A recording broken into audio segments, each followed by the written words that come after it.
വിജയ് വളരെ കഷ്ടപ്പെടും എന്നൊരു തോന്നലാണ് എനിക്കുള്ളത്. കാരണം എന്താണെന്ന് വെച്ചാൽ ഇപ്പോൾ തന്നെ ഹർഷം പറഞ്ഞില്ല, അതായത് ഇന്നലെ ഈ രാധൻ പണ്ഡിറ്റിനെ കൊണ്ടുവന്ന് വെച്ചതും അപ്പം തന്നെ മുസ്ലിം ലീഗ്, CPM, CPI, BCK എല്ലാവരും വന്ന് എതിർത്തു.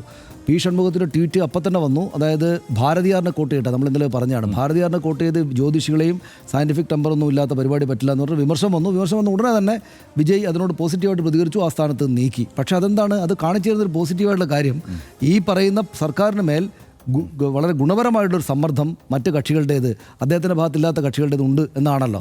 പക്ഷേ ഇപ്പോൾ സംഭവിച്ചിരിക്കുന്നത് എന്താ, ADMKൻ്റെ പകുതി ആൾ വന്നിട്ട് 26 സീറ്റ് എക്സ്ട്രാ ആയി. ഇനിയിപ്പോൾ ഇവർ ഈ പറയുന്ന ലീഗും CPM, CPI ഒക്കെ അങ്ങോട്ട് മാറിയാൽ പോലും, അവരുടെ രണ്ട് ആളുകളൊക്കെ എടുത്തൊക്കെ മാറിയാൽ പോലും ADMKയുടെ പിൻബലത്തിൽ ഈ വന്നിരിക്കുന്ന ആളുകളുടെ ബലത്തിൽ ഭരിക്കാം എന്നൊരു സാഹചര്യം അദ്ദേഹത്തിന് വരികയാണ്. ADMK ആരാണ്?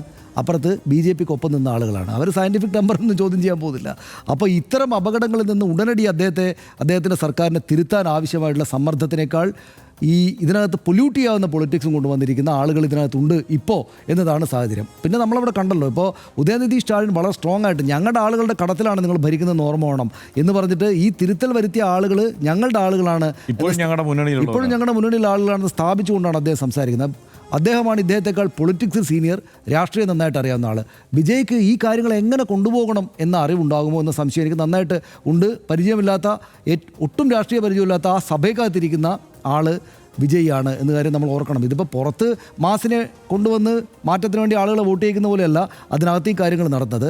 അപ്പോൾ അതിനകത്ത് കാര്യങ്ങൾ നടത്താൻ ഉതകുന്ന ഒരു ടീം അദ്ദേഹത്തിനൊപ്പം ഉണ്ടായിരുന്നു. CPM, CPI, BCK, ലീഗും ഒക്കെ അടങ്ങുള്ള ടീം നേരത്തെ ഉണ്ടായിരുന്നെങ്കിൽ ഇപ്പോൾ അതല്ല, മറ്റു ചില ലക്ഷ്യങ്ങളുമായിട്ട് വന്നിരിക്കുന്ന കുറച്ച് ആളുകൾ കൂടെ ഉണ്ട്. അപ്പോൾ അവർ വടക്കോട്ടും തെക്കോട്ടും വലിക്കുന്ന രണ്ട് കുതിരകൾ ഉള്ളൊരു വണ്ടിയിൽ ഇങ്ങനെ നിൽക്കുമ്പോൾ, ഇതിനകത്ത് ഈ ഉദയനിധി സ്റ്റാലിനെ പോലെ ഒരാൾ അപ്പുറത്ത് നിന്ന് എതിർക്കുമ്പോൾ, DMK പോലെ നന്നായിട്ട് കാര്യങ്ങൾ അറിയാവുന്നൊരു ടീം എതിർക്കുമ്പോൾ ഇതിനെ എങ്ങനെ മറികടന്ന് വിജയ് പോകും എന്നാണ് എനിക്ക് സംശയമുള്ളത്. കാരണം ഒന്ന് ആശയദൃഢത ഇപ്പോൾ DMKക്കും CPM-നും CPI-ക്കും BCK-ക്കും ലീഗിനും ഒക്കെ ഉള്ള പോലെ വളരെ ആശയദൃഢമായിട്ടുള്ളൊരു രാഷ്ട്രീയ പ്രത്യയശാസ്ത്രം അദ്ദേഹത്തിന് ഇതുവരെ ഉണ്ടായിട്ടില്ല എന്നാണല്ലോ നമ്മൾ മനസ്സിലാക്കുന്നത്. കാരണം അതുകൊണ്ടാണല്ലോ അദ്ദേഹം ഇതിനെല്ലാം എതിർക്കുന്നു എന്ന് പറയുമ്പോൾ തന്നെ ഈ രാധൻ പണ്ഡിറ്റിനെ അവിടെ കൊണ്ടുവന്നിട്ട് ഇരുത്താനും അദ്ദേഹത്തിന് പറ്റുന്നു എന്നുള്ളത്. അപ്പോൾ സ്വാഭാവികമായിട്ടും അപ്പുറത്ത് BJP അവരുടെ സൂക്ഷ്മ ദൃഷ്ടികളുമായിട്ട് അവിടെ നിൽക്കുമ്പോൾ ഇങ്ങനെയുള്ളൊരു കുഴമറിച്ചിലിനകത്തൂടെ അദ്ദേഹത്തിൻ്റെ സർക്കാർ എങ്ങനെയായിരിക്കും മുന്നോട്ട് പോവുക എന്നത് അങ്ങേയറ്റം കൗതുകം ഉണ്ടാക്കുന്നതാണ്.